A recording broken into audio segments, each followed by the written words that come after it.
Okay, man. So the militia. Now we're doing the 3 tiers of the militia. We did an overview of what the 3 tiers were, a quick recap. We got the general militia, the organized militia, and the constitutional militia. The general militia is what we're talking about today. The constitutional militia is an institution specific to America, and the organized militia is kind of what we all think of usually when we talk about the militia. Pennsylvania State Militia did a wonderful video on this for us, or in response to us, I should say. It's about 30 minutes long. I'm pretty much going to recap his in the organized militia video. I'm not going to try to reinvent the wheel because he covered it well. And then the constitutional militia, we have several people who are well versed in that, and we'll be talking to them before we do the constitutional militia video. Today is the general militia. Sorry, the baby's out. She likes the dog, so she gets excited when she sees the dog. Anyway, so the general militia, what is it? Well, you're the general militia. The general militia is every able-bodied man, whether he likes it or not. You don't get to choose. You may be a bad militiaman, but you are a militiaman, whether you like it or not. Only you can decide if you're able-bodied or not. Generally, in the past, able-bodied was considered between the ages of 20 and 60. And in practice, throughout history, this isn't just America, but throughout history, you know, in societies where this concept was employed, you were expected to keep basic weapons up and be able to be proficient in them and to respond in the case of an emergency. And that was every man, every able-bodied man between the ages of usually 20 to 60. In our more recent history, that's what it was. And there's no organization. There doesn't necessarily have to be organization. Your organized militia draws from the general militia. And the general militia, it's this double-edged sword, and I want to tell a story to sort of illustrate this, but it gets a little involved. So I'm going to try to not get lost in the weeds of a topic that gets really fascinating for me. Yuck, dog. So the general militia has been a concept throughout history, but it's been a very strong concept in the Anglo-Saxon culture, going back all the way to when the Anglo-Saxons were first formed as a people. And it really illustrates, there's an anecdote that really illustrates both the strength and the weakness of the general militia, so bear with me here for a second. The Anglo-Saxons were a hybrid tribe of Germanic people who left northern Europe in about the 800s AD and invaded England and took it over and brutalized it, and then quickly converted to Christianity and became an impressive society. And they were organized around the general militia. They dominated England for hundreds of years. And in the year 1066, one of the seminal events in human history happened, and William the Conqueror invades England and beats the Anglo-Saxons at the Battle of Hastings. And you could make the claim that well, that won't make it grandiose, but many things happened that day. Very significant day. But the militia was intrinsically involved in this issue because the Anglo-Saxons were big on this idea of the militia, and they had a name for it, and I can't remember it off the top of my head. It was something like Feld or Fielded or something. And they didn't have a standing army per se. They did have a small corps of professional soldiers that followed the king around, but they didn't have a standing army. They had the militia that came out when they were needed. And they had varying amounts of success over the years. When the Anglo-Saxon militia was working together, they were unstoppable for the time. You know, the Vikings would invade, and if the militia could get their act together and come out, they would drive the Vikings back.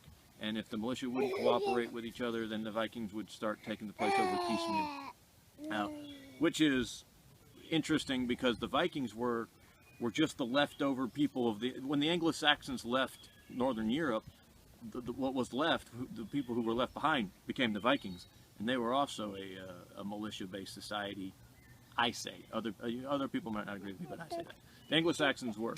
The basic unit was called the churl. It was a man with a spear. That word churl, I'm getting way off track. But anyway, so 1066, William the Conqueror invades England. That's not the whole story, though. So William the Conqueror invades England with a professional army. I mean, the top of the line army for the day. He's got armored knights. He has professional infantry. He has archers. He comes in with the American military of the day. You know, pretty much the best there was.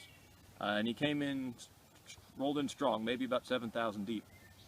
The Anglo-Saxons had been waiting for him. They'd called the militia up, and they were waiting for him down in southern England. But the summer came to a close, and it was time for the harvest, so they had to send the militia home. So the militia goes home. Unbeknownst to anybody, a Viking army invades from the north, led by a guy named Harold Hardrada. And if you ever want an interesting story, read about Harold Hardrada.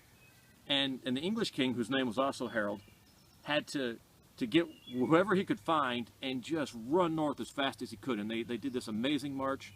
And he did it with his professional corps, and he picked up militia on the way. And they get to northern England in just a couple of days. They covered hundreds of miles in just a matter of days. They averaged like 50 miles a day almost. And they get up there and they fight this epic battle. It was the last great Viking army. It was the last Viking invasion. It was the last Viking king. They kill Harold Hardrada and win the victory. And within a matter of days, they're still cleaning up the battlefield. They find out William the Conqueror has landed on the beach at Pevensey. And so they start screaming back south as fast as they can, and they retrace this amazing march they had just done, fought this incredible battle, get back down south as quick as they can to face this large, technologically advanced, professionally and tactically and technically excellent army led by William the Conqueror.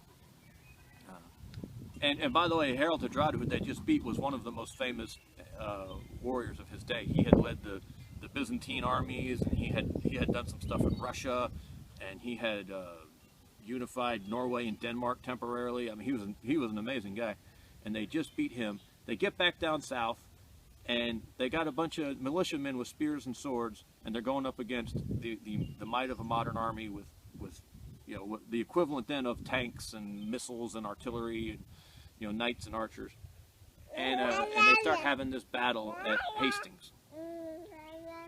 And the Anglo-Saxons are winning. They're standing up against these cavalry charges and these onslaughts, and the battle grinds on and grinds on and grinds on all day, and the militia that was holding. The militia were on the wings. The professional soldiers were in the middle, and they were holding, and they were pushing the Normans back. And they'd actually won the day's engagement, and it's this sort of amazing moment where, you know, this militia force has done these incredible things. It's repelled this invasion force from the north of the world's great warriors at the time, the Vikings. You know, decimated the last of the Viking armies and performed this incredible feat of endurance to get there, turn around, recreate that same incredible feat of endurance. Averaging 50 miles a day over a number of days is unbelievable. That's incredible. Sorry, man, we had a glitch. So it's this amazing moment, right? The militia has performed these incredible feats of endurance. They've won this major, and it wasn't just a militia. There was a professional corps built around them that they were built around. They won this amazing battle against Harold Hardrada and the Viking army. They stream back south as fast as they can, and they're holding off the force and might of a modern military force. That was two forces. So they fight these Normans to a standstill all day long. And by the way, the Normans were descendants of the Vikings too. Both of these armies, these invasion armies that came in at the exact same time, were powerful and impressive fighting forces. At the end of the day of this day of the Battle of Hastings, I believe this was October 14th, 1066, but I may have that date wrong. The Normans were going to retire from the field for the day, and so here we go. We go from this sort of this pinnacle moment for the militia this militia society has lasted for, this was 1066, I think, 250, 300 years maybe. They've been dominating England and been a counterweight to the Franks on the continent. And the Normans are retiring from the field for the day. Here's where the militia becomes a double-edged sword for you, and has been throughout history. The militia thought the Normans were retreating, and now it's impressive that they still had this enthusiasm and this energy after all the stuff they'd been through. But they think the Normans are retreating, and they decide, oh no, we got to finish them off. They can't get away. So they leave their defensive positions on a hill where they were able to withstand the Norman cavalry, and they pursue the Normans thinking they're in retreat and they're going to be able to finish them off. In reality, the Normans, a very professional, very disciplined army, were just withdrawing to come back in the morning. And when they saw this, they were able to get turned around, and they came back and they wiped out the militia, and then they were able to get everybody else. It was pretty much the only main battle. But anyway, it was a seminal moment in human history. Definitely European and English history, but world history. And William the Conqueror takes over England, and it all turned on. The King Harold of England made a bad decision to engage that day. He should have waited and gathered more forces. He should not have rushed down to that fight. There's a reason why he did. William the Conqueror, the Norman army was off on this peninsula, and they were held in this bottleneck, and there was only one way out of there, and Harold was able to bottle them up in there so they couldn't escape and get out and get you. He took a calculated risk, and he chose the wrong thing. But what really kind of sealed the deal was when the militia showed their lack of training and professionalism, broke ranks, and chased the Normans. So they're capable of this incredible feats, this feat of endurance, this feat of arms. They were able to stand up to this incredibly powerful modern army, but their lack of training showed, and they made a severe tactical mistake. And you can see that time and time and time again throughout the history with the militia. Now, it's always interesting to me that when you see these things happen with the militia, there'll be changes at the top, like with William the Conqueror. He took over from the Wessex. It's a bunch of history that I love, and it's amazing, but I won't bore you with it. The people at the top changed over, but the culture stayed pretty stable. There were some changes. The language changed a lot, and it was not without its problems for the Anglo-Saxons, but their culture survived. These militia-based cultures frequently survive these top changes. But the general militia throughout history has these moments where they're amazing. It's the general militia that started the American Revolution at Concord and shucks, I'm sorry, my brain left me. And then maybe you remember the other Lexington. Thank you, Lexington and Concord, and then they had the British all hemmed up in Boston, and this was just the general militia. The Massachusetts militia just kind of all came out, surrounded Boston, and started shooting, and they had some successes, and they were bottling up the English army before George Washington got there and started organizing things and getting it settled. The militia is the general militia is really powerful because it's so big. It has no head you can strike at, and it is so organically responsive. It can rise up here and dissipate, and rise up here and dissipate, but it has some weaknesses. But it can be like that water that's just that surrounds you, and you can flail against it, but you can't hit it. But in big moments, it can come up short. So that's the general militia. You are the general militia. Of course, we're talking about cultural clashes and giant combat, but that's not the only thing the general militia does. Your neighbor gets an accident at work. That's the general militia. Wildfires, house fires. The volunteer fire departments are the general militia, whether they know it or not. Here in Georgia, they're based around the general militia districts. In fact, I think about the only use that the general militia districts have anymore is where the volunteer fire departments are aligned. So it is an age-old concept for America, for us as Americans. It goes back all throughout our history, all the way back to the Anglo-Saxons. And I know America's not an exclusively Anglo-Saxon country, but predominantly our history is Anglo-Saxon. You always want to be careful. You don't want to go into the whole foolishness about, white supremacy and all that garbage. We don't have any truck with any of that. It's just an interesting side note that Anglo-Saxons have this militia heritage, and I think it's the way that society should be structured. So that's the general militia. When you hear me talk about the militia, that's my basis point. Every able-bodied man has responsibility to secure the liberty and freedom and prosperity for the area around him, to provide for the peace and stability and rights of those under his sphere, and to band together as he sees fit with his fellow men to take on even larger threats or larger challenges or opportunities. It doesn't have to all be negative. The militia could get together and decide they need a bridge over a stream or something. I mean, there's no limit to what the militia can and can't do. It's a shame that our enemies have made this idea so scoffed at and laughable, because it really is the basis of a good functioning society, is men taking responsibility and getting things done themselves and not relying on the government or rich people or other people. Because anytime someone provides your security for you, I'll tell you one more story. This is getting way long, I'm sorry.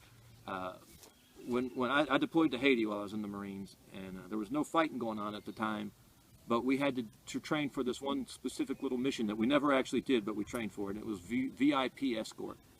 If generals or whatever came down and wanted to tour the base and some of the work sites we were securing in Haiti, we would have to provide security for them.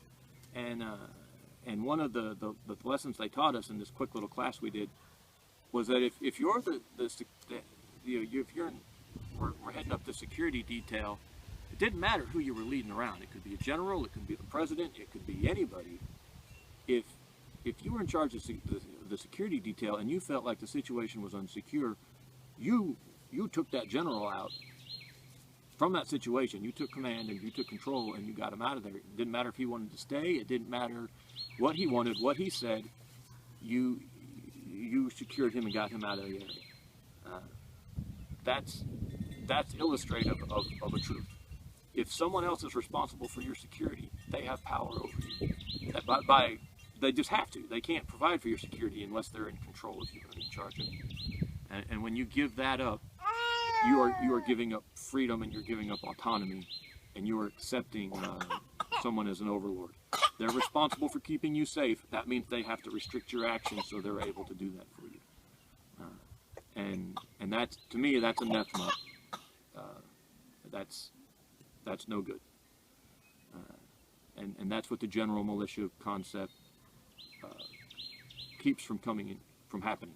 You're responsible. No one else is responsible. You don't give up your freedoms because you have to keep your freedoms in order to perform your main role as a man.